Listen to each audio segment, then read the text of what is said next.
सब पर राम तपस्वी राजा, तिनके काज सकल तुम साजा। भगवान राम को समर्पित इस चौपाई में तुलसीदास ने यह बताने की कोशिश की है, हे प्रभु, आप एक तपस्वी राजा के समान सब में सर्वश्रेष्ठ हैं। आज इसी सर्वश्रेष्ठ राजा की अयोध्या में राज्याभिषेक होने जा रही है।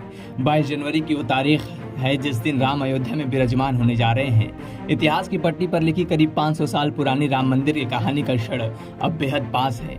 आखिरकार 22 जनवरी अब निकट आ चुकी है जिस दिन अयोध्या के राम मंदिर में प्रभु राम रामलला के रूप में विराजमान होने वाले हैं। इसी बीच रामलला की मूर्ति की बेहद खास तस्वीर सामने आई है।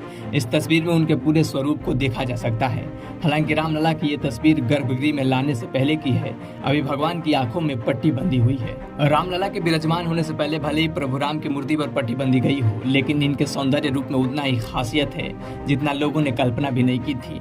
दरअसल भगवान राम के बाल रूप की मूर्ति को गर्भगृह में स्थापित कर दिया गया है। मूर्ति पर भगवान राम की आंखों पर पट्टी बंधी हुई है। 22 जनवरी को प्रधानमंत्री नरेंद्र मोदी इसी मूर्ति की पट्टी हटाकर प्राण प्रतिष्ठा करेंगे। फिलहाल रामलला माथे पर तिलक लगाए बेहद सौम्य मुद्रा में दिख रहे हैं। रामलला के चेहरे पर भक्तों का मन मोह लेने वाली मुस्कान भी दिखाई दे रही है।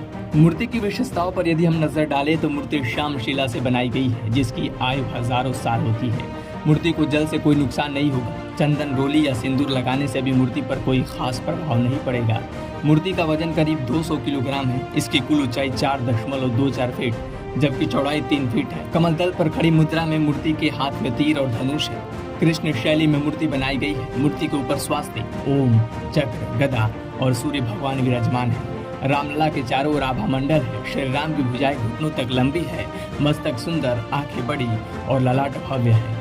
भगवान राम का दाहिना हाथ आशीर्वाद की मुद्रा में है। मूर्ति में भगवान विष्णु के 10 अवतार दिखाई दे रहे हैं। इसके अलावा मूर्ति पर नीचे की ओर भगवान राम के अनन्य भक्त हनुमान जी तो वही दूसरी ओर गरुड़ जी को उकेरा गया है। सीधे तौर पर देखिए तो मूर्ति से प्रभु राम की 5 साल की बच्चे की बाल सुलभ कोमलता झलक रही है। श्री राम जन्मभूमि तीर्थ क्षेत्र के अधिकारियों का कहना था कि जिस मूर्ति का चयन हुआ है उसमें बालत्व, देवत्व और राजकुमार तीनों की छवि दिखाई दे रही है। जिस दौरान ये मूर्ति बनकर तैयार हुई थी उस समय सबसे बड़ी चुनौती इस मूर्ति के चयन करने को लेकर था। दरअसल राम के लिए मूर्तिकारों ने 3 मूर्तियों को इतना सुंदर बनाया कि इन मूर्तियों का चुनाव करना कठिन हो रहा था।